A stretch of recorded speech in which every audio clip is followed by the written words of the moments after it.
From Wish TV, your local news source, this is breaking news. Right now at 5 o'clock, breaking news out of Plainfield, Indiana. Massive fire at a warehouse in Plainfield sending plumes of smoke into the air, turning the sky black. These are 4 different angles that you're looking at on your screen of the blaze. Burning at a Walmart distribution center. The smoke billowing could be seen for miles. Officials say all 1,000 employees are accounted for and all fire crews are safe. Good evening, everyone. I'm Phil Sanchez. So that is the good news here tonight. As you can see, the water trucks that just passed us by, they continue to bring water in to this massive fire here in Plainfield, Indiana, as we mentioned just a short time ago. Now, this distribution center, as we mentioned earlier in our 4 o'clock newscast, employs a lot of people and it has a lot of supplies inside. So that was the concern. Now, we're waiting a news conference, and bear with us here. This is breaking news happening live on TV right now. So they're going to get rolling with this press conference. We're going to pop the mic here and see what they have to say. Give us an update. It's 5 p.m. on the events that have occurred today. We'll give a little bit of information that I have, and I'm going to turn it over to Chief Anderson to provide a little bit of update on the operation, and then we'll take a few questions. Employees' welfare, the last couple of hours has really been the big priority in getting interviews done with those employees to see what they know. A reunification center has been established at 1750 Smith Road. That is an Amazon facility that is fairly new. They have a lot of space there for us to reunify families. So families wanting to reunify with employees of Walmart need to go to that location, and they can accept you there.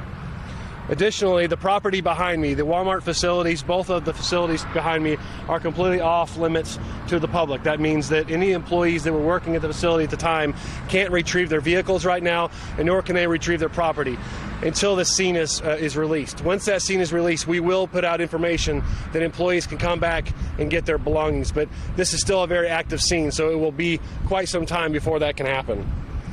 And then now I'm going to turn it over to Chief Anderson. He can give you a little bit of an update. It's been an hour and a half since our last update, and he can give you the information on what's going on with the scene behind me. Not a whole lot's changed since our 3:30 update. 2 things I would like to pass along is still encourage all residents that may be in or near the plume, just shelter in place. Don't touch any debris that may be in your yard. Indiana Environmental IDEM is here now, IDEM is here now. EPA is getting involved. They'll do all that testing, and they'll give us those results, and we'll communicate those as quickly as we can to let everybody know what's safe and what's not safe. Also, water. We've slowed down our consumption of water here. We've brought in additional resources. We have tankers on the scene now that are trucking in water.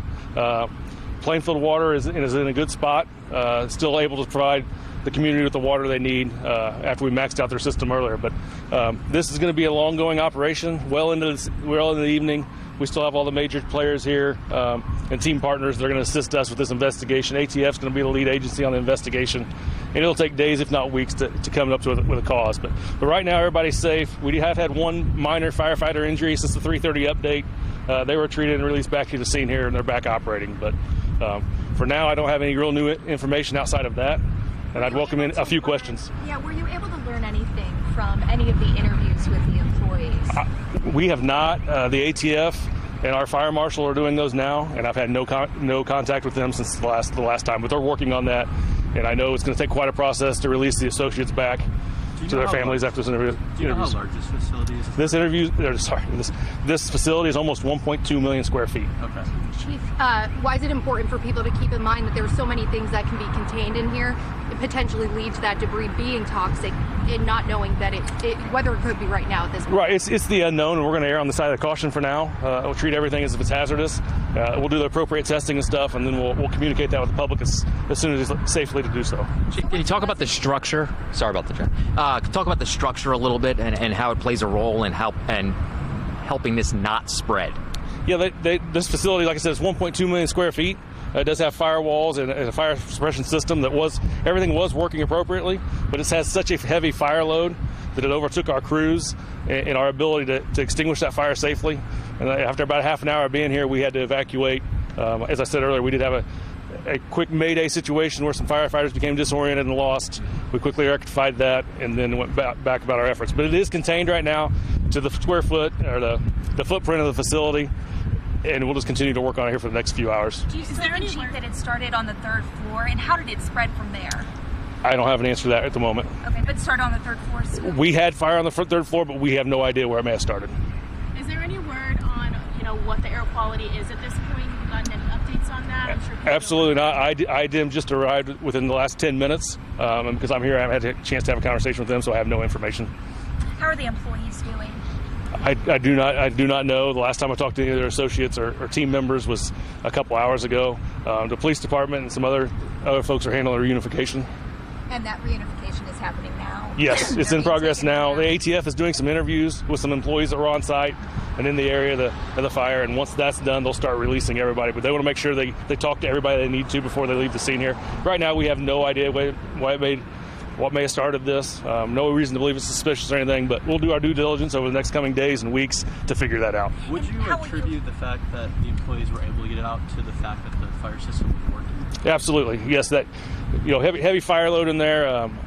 It sounds like there was lots of clothing in the area where the fire started, and wrapped in plastic and such. Spread very quickly, but I think with the advanced warning systems and stuff and the accountability systems they have in place, Walmart did a very good job here of evacuating the building and making sure all our people are safe. I was going to say, what were the successes here? The fact that we don't have any injuries, what contributed to that, and especially when you look at the thing and... Yeah, I think the fire department was here within 3 minutes of the time we were dispatched. Just happened to be, as I said earlier, we were right down the road doing some training, so we were here within 3 minutes. The safety plans that Walmart has in place for their associates and stuff, that obviously worked. It took a little while to get accountability, but you're talking about 1,000 employees, and that's expected. But they had multiple rally points. They met there. We had a pretty good plan of what we were going to do, right? This doesn't happen every day, but we trained for it to happen every day. And we were well prepared. We've got close to 18 probably fire agencies here working now from inside, or all around Henderson County are here working to put this out. We're working as one team. We train together. We communicate together weekly for events such as this. So, can residents in Plainfield expect there to be any sort of less water pressure or? Right now, the water system in Plainfield is good, and we've reduced what we're using here. So I do not foresee any water issues here within the town. We've also, as I said, we're using a local pond to get water. We're trucking water in. We're using citizens' water as well as the town of Plainfield's water system. And right now, everybody should notice very little difference in their water pressure system. Do you have enough water? Yes, right now we have enough. I'll try to give an update again here within the next hour and a half or so, but for now so if we have any more developments or any more updates in the next hour or so, I'll make sure I get with each of you. Thank you, guys. Thank you very much for your time. So we were listening to... All right, well, there you have it.